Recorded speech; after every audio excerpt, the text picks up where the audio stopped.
Welcome to GK with Ritesh YouTube channel. आज हम देखेंगे वाईसीटी बुक में से फिजिक्स के प्रीवियस ईयर क्वेश्चंस। ये सभी क्वेश्चंस रेलवे के प्रीवियस ईयर क्वेश्चंस है, तो रेलवे के आने वाली सभी एग्जाम के लिए ये क्वेश्चंस मोस्ट इम्पॉर्टेंट है।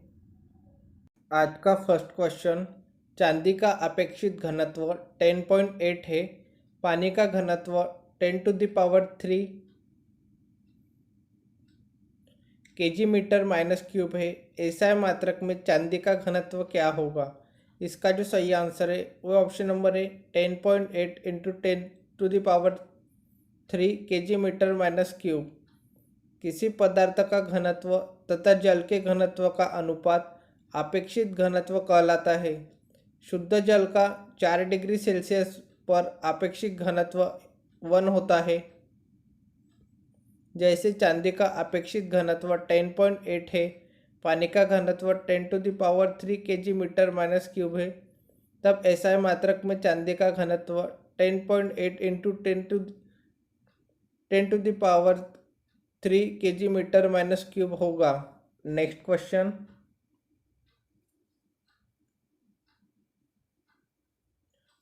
घनत्व निम्नलिखित में से किसका अनुपात है? इसका जो सही आंसर है वो ऑप्शन नंबर सी, द्रव्यमान बटा आयतन का। घनत्व द्रव्यमान और आयतन का अनुपात होता है। नेक्स्ट क्वेश्चन, निम्न में से किसका घनत्व जल के घनत्व से अधिक होता है? इसका जो सही आंसर है वो ऑप्शन नंबर सी, लोहे की कील का। लोहे की कील का घनत्व जल के घनत्व से अधिक होता है। लोहे की कील का घनत्व जल के घनत्व से अधिक होता है, इसलिए वह जल में डूब जाएगा, जबकि अन्य तीनों विकल्प में दिए गए पदार्थों का घनत्व जल के घनत्व से कम होने के कारण ये तीनों तैरते रहेंगे। नेक्स्ट क्वेश्चन, चांदी का घनत्व 10.8 into 10⁻³ kg metre minus cube और पानी का घनत्व 10⁻³ kg मीटर माइनस क्यूब है। चांदी का अपेक्षित घनत्व क्या है?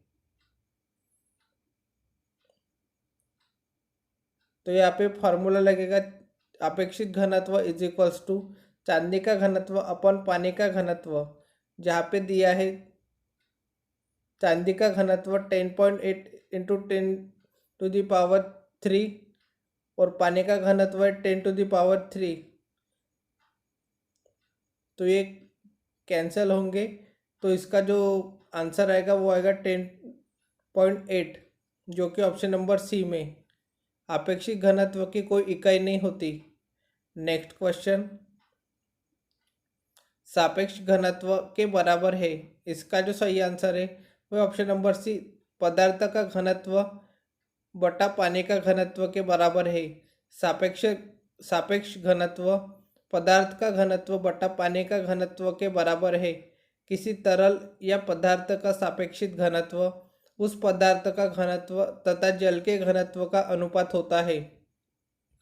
सापेक्ष घनत्व पदार्थ का घनत्व बटा जल का घनत्व होता है।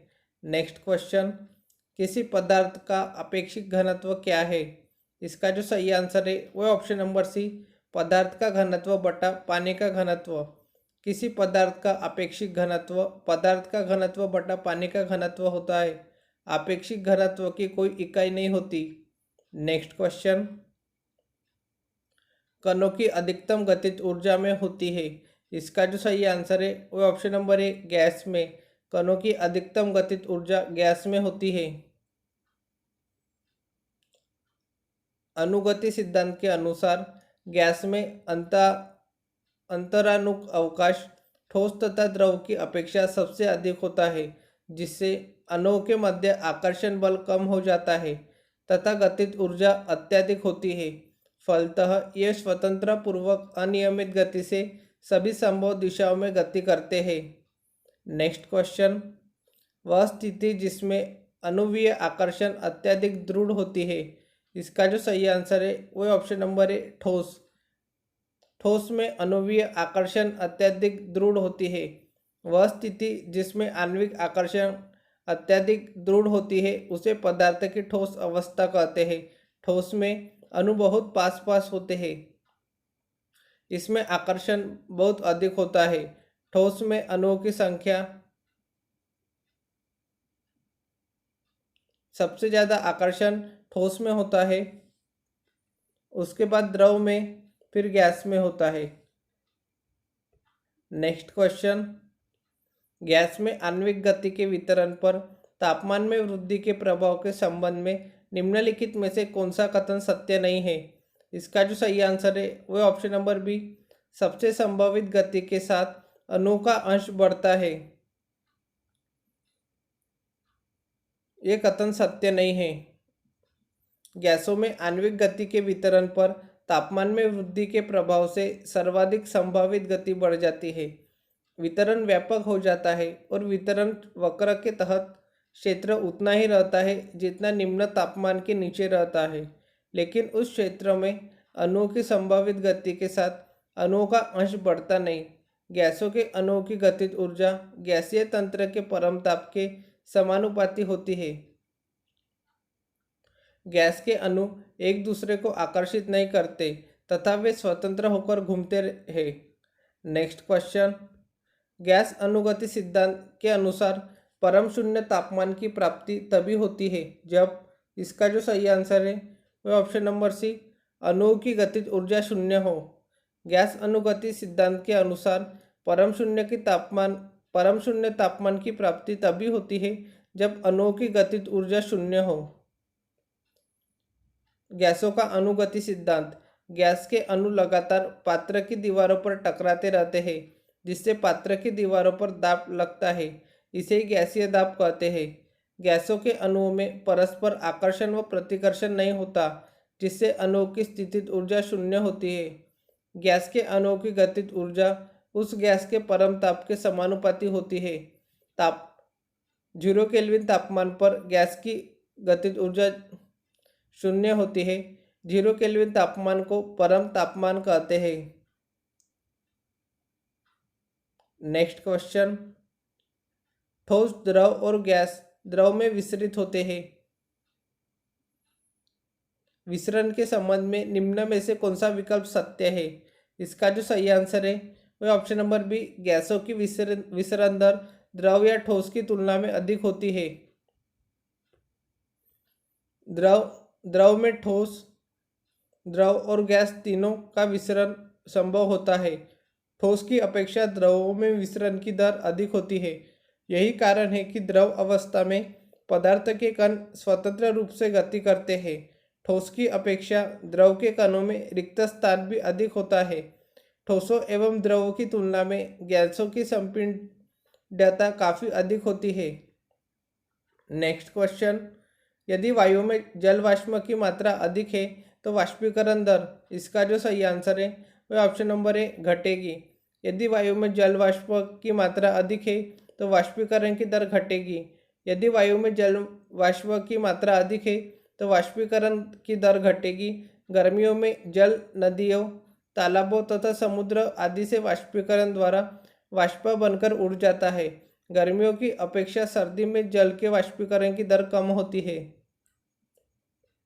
नेक्स्ट क्वेश्चन, वस्तुतः किसी गैस द्वारा पात्र के दीवार पर लगाया गया बल है गैस के अणुओं, इसका जो सही आंसर है वह ऑप्शन नंबर डी, गैस के अणुओं की दीवार से टकराने के कारण उनके संवेग में परिवर्तन। किसी गैस द्वारा पात्र की दीवार पर लगाया गया बल गैस के अणुओं के दीवार से टकराने के कारण उनके संवेग में परिवर्तन। किसी गैस द्वारा पात्र की दीवार पर लगाया गया बल गैस के अणुओं का पात्र की दीवार से टकराने के कारण उनके संवेग में परिवर्तन के कारण होता है। नेक्स्ट क्वेश्चन, ठोस के पिघलने के दौरान इसका तापमान, इसका जो सही आंसर है वो ऑप्शन नंबर सी, परिवर्तित नहीं होता है। ठोस के पिघलने के दौरान इसका तापमान परिवर्तित नहीं होता है। ठोस पदार्थ की एक अवस्था है जिसकी पहचान पदार्थ की संरचनात्मक दृढ़ता और विकृति के प्रति प्रत्यक्ष अवरोध के गुण के आधार पर की जाती है। नेक्स्ट क्वेश्चन, 0 डिग्री सेंटीग्रेड कितने डिग्री फ़ारेनहाइट के बराबर होता है? इसका जो सही आंसर है वह option number D, 32 degree Fahrenheit के। 0 डिग्री सेंटीग्रेड 32 डिग्री फ़ारेनहाइट के बराबर होता है। नेक्स्ट क्वेश्चन, 12 डिग्री सेल्सियस पर जल की भौतिक अवस्था क्या होती है? इसका जो सही आंसर है वो ऑप्शन नंबर सी, द्रव। 12 डिग्री सेल्सियस पर जल की भौतिक अवस्था द्रव होती है। नेक्स्ट क्वेश्चन, पानी का हिमांक बिंदु है, इसका जो सही आंसर है वो option number D, 32 degree Fahrenheit. पानी का हिमांक बिंदु 32 डिग्री फ़ारेनहाइट है। पानी का हिमांक बिंदु 32 डिग्री फ़ारेनहाइट होता है एवं 4 डिग्री सेल्सियस पर जल का घनत्व अधिकतम तथा आयतन न्यूनतम होता है। जल 0 डिग्री सेंटीग्रेड पर सफ़ेद बर्फ में परिवर्तित हो जाता है और शुद्ध जल का क्वथनांक 100 डिग्री सेल्सियस तथा द्रवनांक 0 डिग्री सेल्सियस होता है। नेक्स्ट क्वेश्चन, परम शून्य ताप को दर्शाता है, इसका जो सही आंसर है वो ऑप्शन नंबर ए, 0 से 273 डिग्री सेल्सियस कम ताप। परम शून्य ताप वह न्यूनतम संभव ताप है जिससे कम कोई ताप संभव नहीं। इस ताप पर अणुओं की गति शून्य हो जाती है। परम शून्य ताप 0 केल्विन से 273 डिग्री सेल्सियस होता है। नेक्स्ट क्वेश्चन, क्रायोजेनिक को दर्शाता है, इसका जो सही आंसर है वो ऑप्शन नंबर ए, कम तापमान। क्रायोजेनिक कम तापमान को दर्शाता है। निम्न तापी की भौतिकी की वह शाखा है जिसमें अत्यधिक निम्न ताप 0 डिग्री से 123 डिग्री सेल्सियस से नीचे के तापमान का अध्ययन किया जाता है। GSLV रॉकेट में प्रयुक्त होने वाला ईंधन बहुत कम तापमान पर भरा इंजन में जाता है, जिसे क्रायोजेनिक रॉकेट इंजन कहते हैं। नेक्स्ट क्वेश्चन, लगभग किस तापमान पर पानी का घनत्व अधिकतम होगा? इसका जो सही आंसर है वो option number B, 4 degree Celsius पर। 4 डिग्री सेल्सियस पर पानी का घनत्व अधिकतम होगा। लगभग 4 डिग्री सेल्सियस पर तापमान पर पानी का घनत्व अधिकतम होता है तथा आयतन न्यूनतम होता है। जल 0 डिग्री सेंटीग्रेड पर बर्फ में परिवर्तित हो जाता है। शुद्ध जल का क्वथनांक 100 डिग्री सेल्सियस तथा हिमांक 0 डिग्री सेल्सियस होता है। नेक्स्ट क्वेश्चन, केल्विन पैमाने का मानक कक्षीय तापमान कितना होता है? इसका जो सही आंसर है वो ऑप्शन नंबर टी, सी, 273 केल्विन। केल्विन पैमाने का मानक कक्षीय तापमान 273 केल्विन होता है।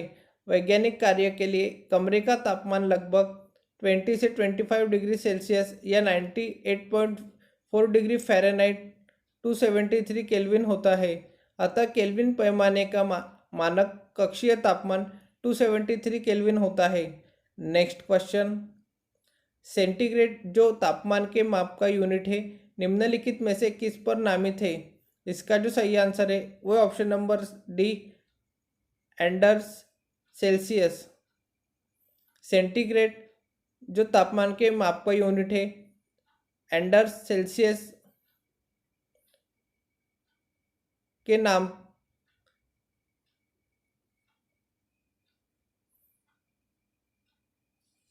एंडर्स सेल्सियस के नाम पर नामित है।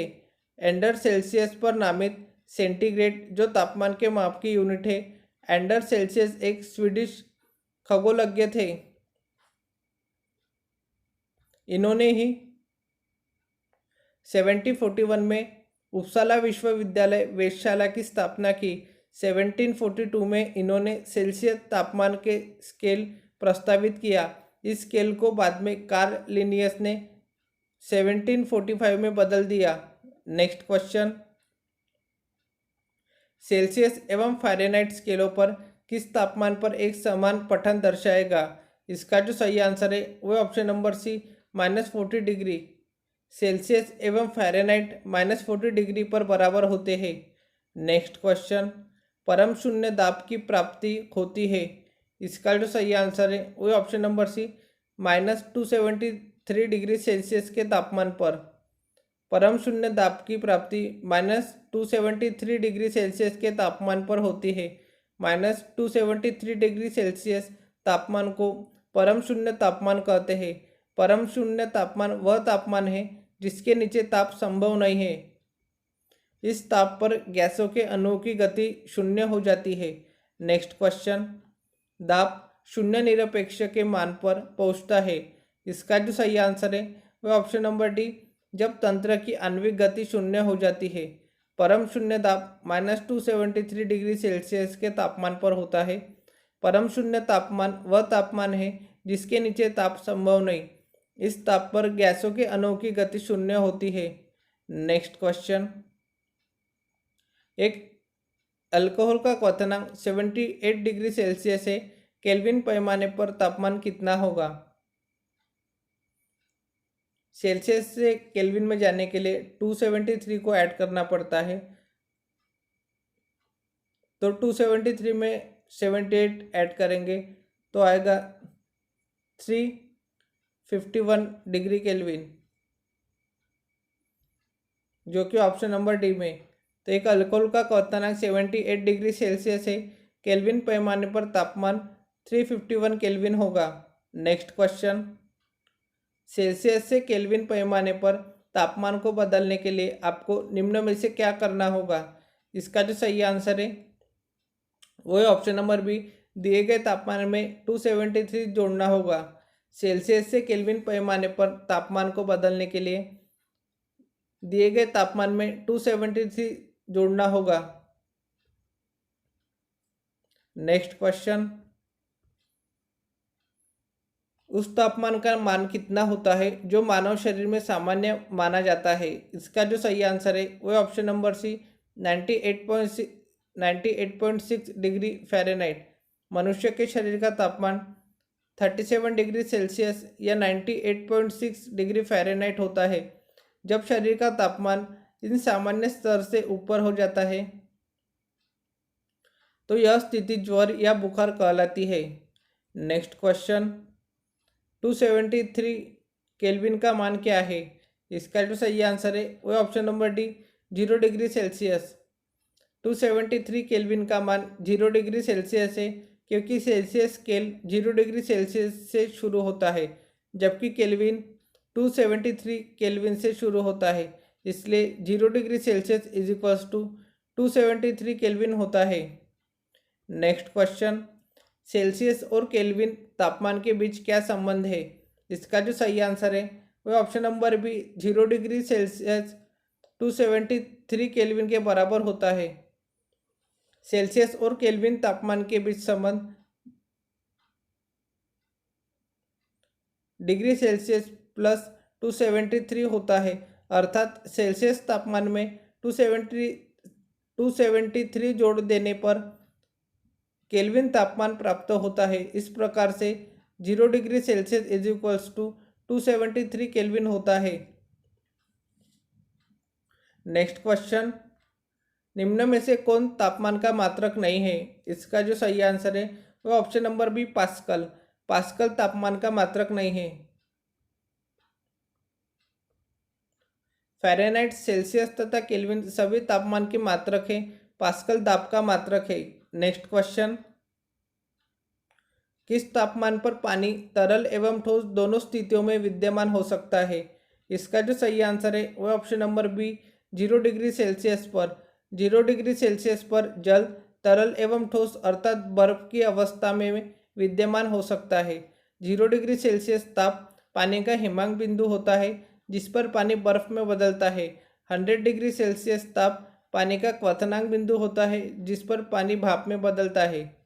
नेक्स्ट क्वेश्चन, बर्फ का गलनांक बिंदु है। इसका जो सही आंसर है वह ऑप्शन नंबर है 273 केल्विन।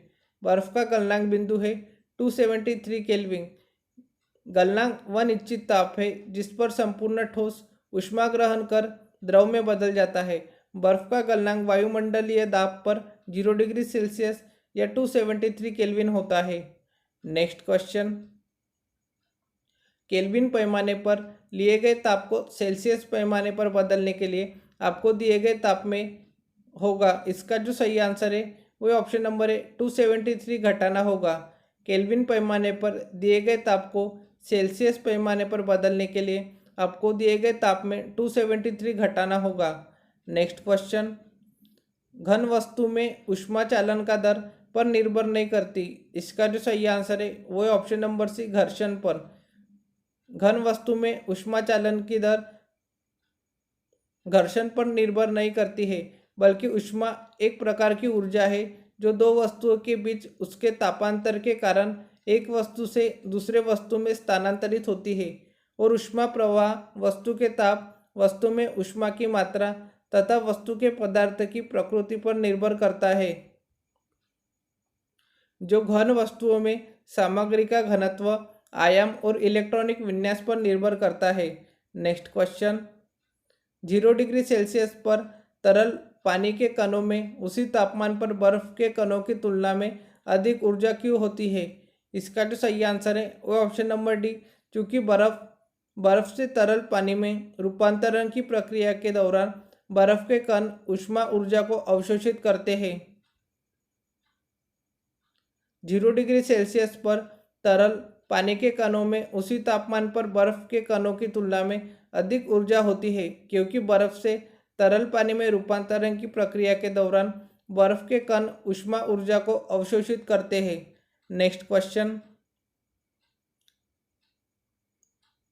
ऊनी कपड़े शरीर को जाड़े में गर्म रखते हैं, क्योंकि इसका जो सही आंसर है वो ऑप्शन नंबर है, ऊन ऊष्मा का कुचालक है, इसलिए ऊनी कपड़े शरीर को जाड़े में गर्म रखते हैं। ऊनी कपड़े जाड़े में शरीर को निम्नलिखित कारणों से गर्म रखते हैं। ऊन ऊष्मा का कुचालक होता है, अतः शरीर की गर्मी को बाहर जाने से रोकता है। ऊनी कपड़ों के छिद्रों में हवा भर जाती है, जो कि ऊष्मा की कुचालक होती है, जिस कारण शरीर से ऊष्मा की हानि नहीं होती। नेक्स्ट क्वेश्चन, ताप का अंतरण मुख्य रूप से चालन, संवहन और विकिरण से होता है। इसका जो सही आंसर है वो ऑप्शन नंबर सी, बॉयलर भट्टियों में। ताप का अंतरण मुख्य रूप से चालन, संवहन और विकिरण बॉयलर भट्टियों में होता है। ताप का अंतरण मुख्य रूप से चालन, संवहन और विकिरण से बॉयलर भट्टियों में होता है। चालन के द्वारा ऊष्मा का अंतरण ठोस में होता है। द्रव तथा गैसों में ऊष्मा का अंतरण संवहन द्वारा होता है तथा विकिरण द्वारा ऊष्मा के अंतरण में किसी माध्यम की आवश्यकता नहीं होती। सूर्य से पृथ्वी तक ऊष्मा का अंतरण विकिरण विधि द्वारा होता है। नेक्स्ट क्वेश्चन, विकिरण द्वारा ऊष्मा का स्थानांतरण मुख्य रूप से निर्भर रहता है। इसका जो सही आंसर है वो ऑप्शन नंबर डी, उपरोक्त सभी। विकिरण द्वारा ऊष्मा का स्थानांतरण मुख्य रूप से निर्भर रहता है इसके तापमान पर, पिंड की प्रकृति पर और इसकी पृष्ठ के विस्तार एवं प्रकार पर। विकिरण द्वारा ऊष्मा का स्थानांतरण मुख्य रूप से सतह तापमान, सतह की प्रकृति, पॉलिश, खुरदुरा, काला या सफ़ेद, पृष्ठ का प्रसार तथा प्रकार सभी पर निर्भर करता है। नेक्स्ट क्वेश्चन, नीचे एक अभिकथन और एक कारण दिया गया है। अभिकथन, लोहे की पटरियों के बीच एक छोटा सा अंतराल छोड़ दिया जाता है, लोहा गर्मियों में फैलता है। सही विकल्प चुने। इसका जो सही आंसर है वो है ऑप्शन नंबर सी, ए और आर दोनों सही है और आर ए की उचित व्याख्या है।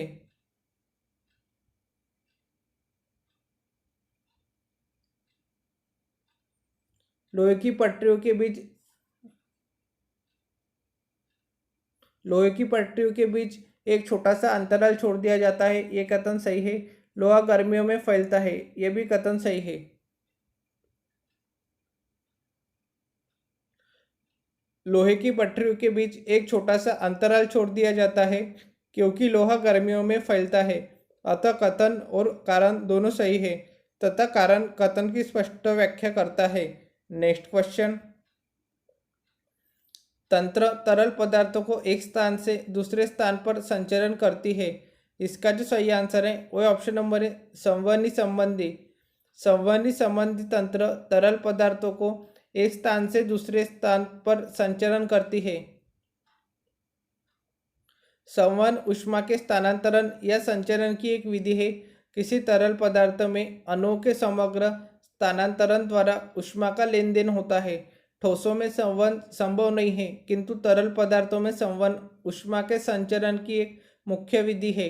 नेक्स्ट क्वेश्चन, द्रव और गैसों में ताप अंतरण का मुख्यतः कारण है। इसका जो सही आंसर है वो ऑप्शन नंबर बी, संवहन। द्रव और गैसों में ताप अंतरण का मुख्यतः कारण है संवहन। संवहन, द्रव एवं गैसों को गर्म करने से पहले नीचे का द्रव या गैस ठंडा रहते हैं। जैसे गर्म करना शुरू करते हैं उसको संवहन धारा बनने लगती है,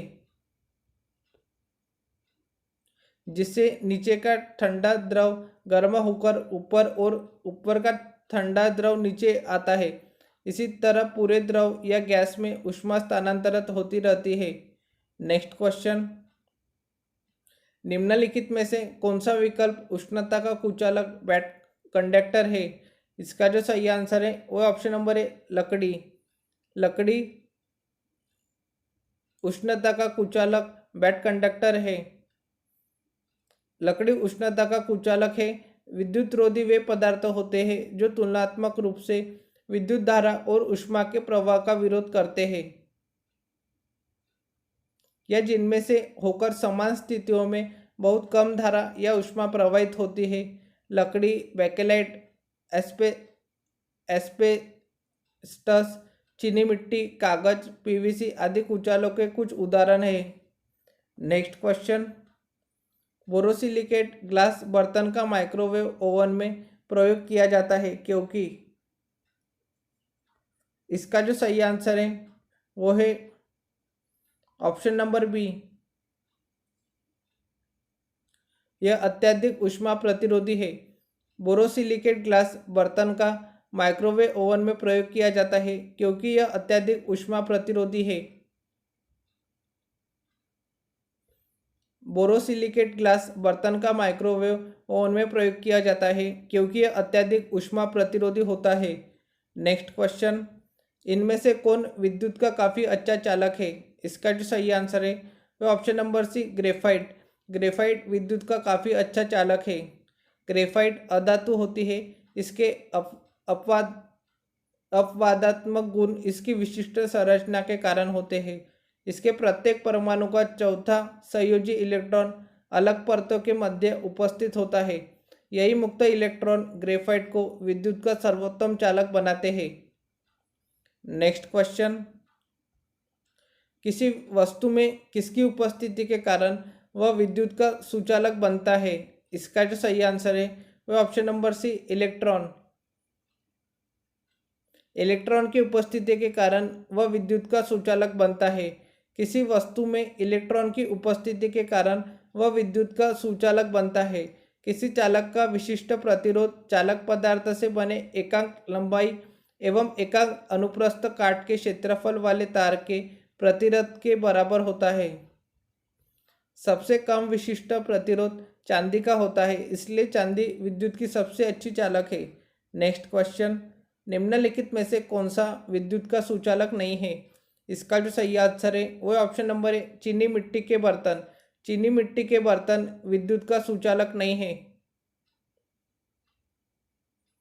चीनी मिट्टी विद्युत का सुचालक नहीं है।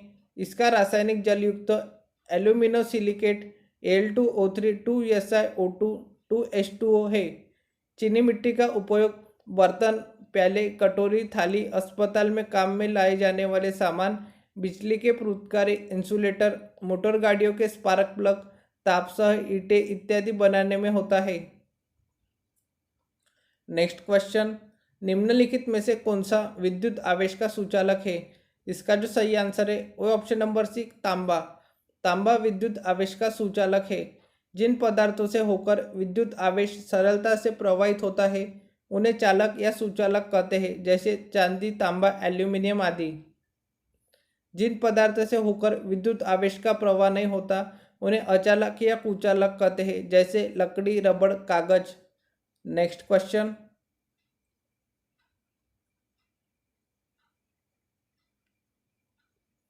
निम्नलिखित में से समानता का पता लगाइए।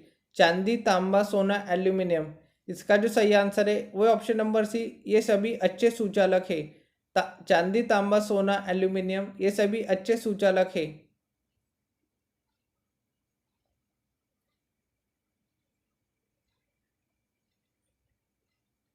चांदी, तांबा, सोना और एल्यूमिनियम में समानता यह है कि ये सभी विद्युत के अच्छे सुचालक हैं। नेक्स्ट क्वेश्चन, ये आज का लास्ट क्वेश्चन है। किसी ठोस धातु का ऊष्मीय चालकता सामान्यतः बढ़ते तापमान के साथ, इसका जो सही आंसर है वो ऑप्शन नंबर बी, घटेगी। किसी ठोस धातु का ऊष्मीय चालकता सामान्यतः बढ़ते तापमान के साथ घटेगा। ठोस धातु की ऊष्मीय चालकता तापमान बढ़ाने पर घटती है। आज के लिए इतना ही, मिलते हैं नेक्स्ट वीडियो में। Thank you for watching.